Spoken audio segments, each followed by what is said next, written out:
Thank you all for coming. We are going to be doing lightning talks with the cohort members. I think there's 9 of them presenting.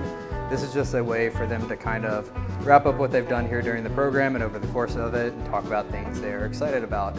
Each person is going to talk for 5 to 8 minutes with 10 to 20 slides, and then the next person will cycle over. So it'll be very fast, very informal, and then after each person gives their thing, there's time for 2 questions to each person. So if you have any questions, make sure you ask them. Hey everybody. All right, let's see, my name is Arthur Fields, and I'm actually I teach photography and graphic design for Dallas College, so I am an artist, teacher, instructor, artist. And I came to the CU cohort because I just moved back to Dallas 3 years ago now, and I felt like I needed a sense of community. I felt like an outsider when I came back. Even though I'd lived here before, I'd been in Indiana for 7 years and kind of got away from everything. You know, didn't know anybody at the galleries and things. I knew a few people, but it just wasn't the same. And I felt like I just really needed to get back into the art scene. And some friends of mine that had been cohort members had mentioned this place. And I said, okay, let me look it up. And I finally looked it up. And I came and did a tour before I applied with Matt and his sister. They walked me around and gave me a tour. And I thought, this is kind of cool. Like, I need a studio space, and this would be a perfect place to work. Because I didn't have space at my house. I lived in a 2-bedroom place. My office, I couldn't keep an office and a studio. My dining room was all covered. I just couldn't work in that mess. And so I sought out a space, and it just so happened to be the applications for the cohort were coming around that next month. Right? And so I set an alarm on my computer to say, hey, when the applications were going to be opening. And so the alarm hit, applications open today. So I went on and did my application, not thinking I was going to get in, so I just let it go. I called other people who had already been in the cohort, Tina Medina, Ashley Witt. I'd asked them, it's like, oh yeah, go ahead and apply, you'll be fine. And I did.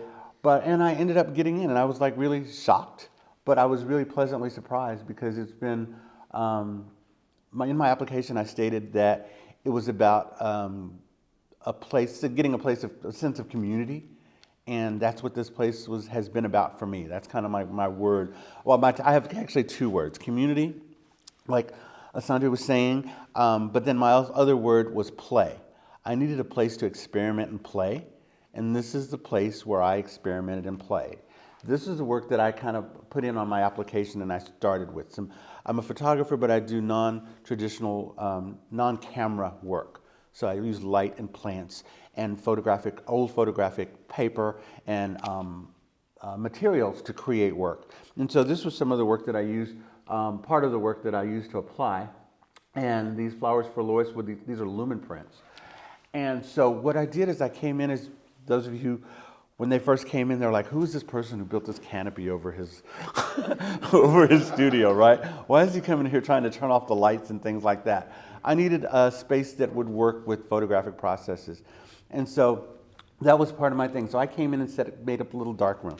I made a dark space, and I made a little light box with my ultra UV lights, and I brought my plants in, and I continued experimenting with the plants and the old flora and flowers that I had been doing, but I experimented with lots of different plants, and I bought beakers and different glasses, and I just played in the space. So when I first got here in the first few months, that's what I did. That's why if you see how crowded that space is, I had everything in there because I was playing with everything. Old plants, books, I was cutting things up, boxes of things. I had old cameras on shelves. I had shelves that were missing that Christina was still looking for a shelf for me that somebody had taken out of my space. But it was all about play. And in that play, I learned, so people were talking about the things that you learned and the activities that we did around here that were really fun and exciting and things that I wouldn't normally do. Because I dealt with a lot of squares and grids in my work, they did a quilting workshop, and that made sense with my work, with the grids and the squares that I produced in my photographs. So I took a quilting workshop, and that was one of the first workshops during the first couple of months that I was here, and that was great. I made my little quilt square, and that was just fun. It was a really good experience. And so from that, I started using more flowers, using scanning flowers, cutting them into squares, and creating all these different grids with fabrics, with plants and things like that. And I started doing my same lumen prints, but in forms of squares, and started thinking about collages and cutting things up. And so it was just all about experimenting and play, taking real live flowers, my light source. Yes, I would sometimes go outside on the deck, on the patio, and take my my glass frames and my sheets and my photographic paper out there and do things out there. And then I brought a scanner in, and if you look in my studio now, there's a huge printer in there. I started printing in there as well. So I use my space as, I used it for what it was. I used all the space I get. I tried not to get the biggest studio, but when we were doing it, I wanted a space where I could actually spread things out, and I was actually able to do that when I got here. And I really appreciated that. And so those lumen prints have gone from the little formal things that were done on metal, that printed eventually on metal, to actually printing them larger but on paper. So if you go in my studio now, you'll see some of the larger ones that I'm doing. And I'm kind of separating the plants, and I'm still using old, withered, dried out flowers, because I'm really talking about the beauty that is found in death, or after something's been used, there's still beauty left in that item. Right? And so I'm still using old flowers and old plants to create the work. And so this is some of the latest work that I've been doing. This is work I've done in the last 2 months. So I've continued that whole process. But like I was saying, I play. So there's my first work on the left, and this is some of my newer work that I've done in the last couple of months. So I've gotten larger. And then I've gotten a little bit more secluded, selective in the items that I use. I don't put multiple types of flowers together when I'm making my arrangements and things. But then now, from the reviews that I've been getting from the curators, from the museums, and from the galleries, some of the feedback I've gotten is go larger. So I've been playing around with size. So I play around with the size and material. So I'm printing on wood, I'm printing on paper, different materials. I found that I love this matte material. I love a matte finish on some of these, and then these I'll do a very slight textured finish on some of the lumen prints that mimic actual photographic prints, old-fashioned darkroom photographic prints. So I'm printing larger. So part of that experimentation, I'm still doing the plants. I get bored with one thing, so I'm switching back and forth. If you come to my studio, you see all these different types of things going on. It's because my mind starts racing, and I'll get bored with something, and I'll get sidetracked and do something else. So I went back to another series of work when I was doing with my blur series, and you've seen some of the full body blur images in my studio. Some of you have, but I shoot behind frosted plexiglass. So one of the things I did learn and that I did do was Matt showed me how I did the woodshop class, and I made a frame. Even after I did the woodshop class, I made this frame. Matt said, yeah, I could do it. I didn't need him to do it, and he kind of guided me and told me, yeah, I drew up this plan, and I asked him if it looked good. He said, yeah, looked fine. And so I made this plan, and I built this frame to hold my plexiglass. So that's one thing that I did use that I was never comfortable in a woodshop. But at least I know how to build the little things that I need to make my work now. So I'm really comfortable with that. A frame, I don't know. I'd probably pay somebody to make a frame, but to build my frame to hold my plexiglass, I can do that.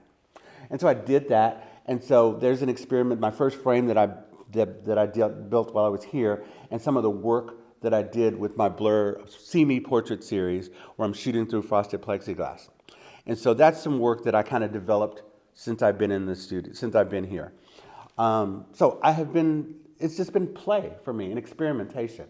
Then I'm shooting other people. These are some of my fellow cohort members that I'm shooting. And so I have a show. One of the other positive things that's happening because of this is I have a solo show coming up at Pencil on Paper next summer. And so that's, it started out at an open studio when some people bought some of my prints. And then Valerie from Pencil on Paper bought 2 prints that day. And she was like, then a month later, she called, would you like a show? And I'm like, oh, sure. And so that was a positive thing that's happened because of this cohort that would have never happened. Because if I wasn't in the right place at the right time, And so that's what still I'm working on that. So you can see the different incarnations and how I produce work. And I make small prints, and I ask my friends and family to help. That sense of community it's in all of my art. It's in all of my lumen prints, because those flowers that I use in that are given to me by friends. They're given after somebody gave, like if somebody gave Dakari some flowers for her birthday. When they start withering, I ask her, save those flowers, please give those flowers to me later. And so I take those and then I make more art, try to give them a little more life after that. And so it's all about community, my artwork and being here. And so this is some of my latest work that I've started, the Memento Mori series that I'm doing. And, you know, Memento Mori basically is, you know, depicted in paintings and portraits, you know, as symbols of death, right? And living life to its fullest now, right? And finding the beauty in life now, right? And so I'm using the flower to represent death, and there's still life in that flower. There's still beauty in that death, or the dying death of that flower. And so I'm trying to find beauty, and I'm using my hand to represent a human life. And yes, you might call them ethnically or racially charged, yes, because I want you to find beauty in the black. You normally never see African American or black male hands in any artwork. You don't see black male figures in the artwork. So if you look at my big portraits, the full body portraits, it's me. It's a self-portrait. They're self-portraits. They're not specifically, you can't tell it's me. Well, those who know me can. But, you know, I'm using the black male figure, and I'm using now I'm shooting other figures and different size bodies, skinny bodies, large bodies, but I'm mainly photographing people of color to do that. But it's all about just documenting life and being present and enjoying life in the moment. And so that's what my work is about now, and what I'm doing now. You know, it's this sense of my word. It's that community. It's that playfulness and enjoying life, you know. And that's what I'm doing right now. So thank y'all. Any questions? Any questions? Oh. In your play, in your studio, what was maybe your favorite discovery? Because I feel like when we're experimenting and everything, we find these things that just sort of take us to another level or a different route. What was one of your favorites? Biggest discovery.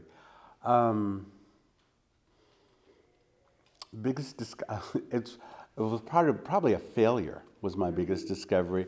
A failure that I was not good at, what do you call it? Not silver plating. What do you call it when you're gilding something with silver leaf and gold leaf? I was trying that, and I realized that I'm not good at it at all. I'm terrible at it. And I realized, because of this play, I realized that's one of the things that I was really not good at. I'm really not good at cutting frames, because I did try to make a frame. I'm not really good at mitering corners. I'm not good at certain things. And I realized certain things you just have to pay for, or at least I have to pay for. But I have made lots of mistakes, you know, got glue all over the table, spilt paint everywhere, and that was actually okay. For me, it was okay. I mean, I realized it, but if I was at home, it wouldn't have been okay. So that's been a good thing. Can you give us a preview of what you're working on for the solo show? Solo show. Or For my pencil and paper show. We're actually deciding on that now. We're trying to decide if it's going to be some of the blur work, newer blur work that I haven't shown, or it's going to be lumen prints. So we're working on that now. We're trying. You got a little glimpse, because nobody's really seen the flowers with the hands. Nobody's seen those. A few of the cohort people have seen them, but I haven't really shown those to a lot of people yet. So.